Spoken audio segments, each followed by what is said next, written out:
জামাত, NCP সহ দলগুলোর সাথে বিএনপির আসন ভাগাভাগি নিয়ে প্রতিবেদন করছে গণমাধ্যমগুলো। এই নিয়ে তৈরি হয়েছে নানা গুঞ্জন।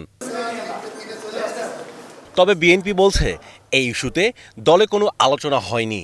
সোমবার রাজধানীর আগারগাঁওয়ে নির্বাচন ভবনে সিইসির সাথে বৈঠকের পর এ কথা জানান বিএনপির স্থায়ী কমিটির সদস্য নজরুল ইসলাম খান।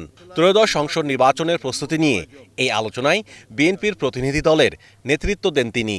আসন ভাগাভাগির বিষয়ে কোনো আলোচনা আমাদের দলে এখনো হয় নাই। আপনি জানেন যে আমাদের দলের ভারপ্রাপ্ত চেয়ারম্যান বলেছিলেন যে যারা আমরা যুগপৎ আন্দোলনে একসাথে কাজ করেছি তারা আমরা সবাই মিলে একসাথে থাকব এবং রাষ্ট্র পরিচালনার দায়িত্ব পেলে আমরা একসাথে সেই দায়িত্ব পালন করব। এখানে আসন ভাগাভাগির কোনো আলোচনা এখনো ফরমালি হয় নাই। সেনাবাহিনী এখন আইন শৃঙ্খলা রক্ষার কাজে সহযোগিতা করছে। নির্বাচন কমিশন থেকে যেটা বলা হলো যে নির্বাচনের সময়ে যদি প্রয়োজন হয় তারা আরও বেশি সংখ্যক সেনা সদস্য মোতায়েনের ব্যাপারে তারা অনুরোধ করবেন। বৈঠকে ভোটের সার্বিক প্রস্তুতি নিয়ে সন্তুষ্টি জানায় বিএনপি।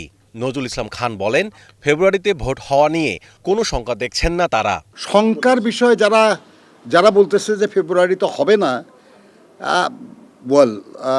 সবাই রাজনীতি করেন, বিভিন্ন গুরুত্বপূর্ণ পদে আছেন। তারা যদি মনে করেন আর কি যে ওনারা যদি বলেন নির্বাচন হবে তাহলে হবে, আর যদি বলেন হবে না তো ভিন্ন কথা আর কি।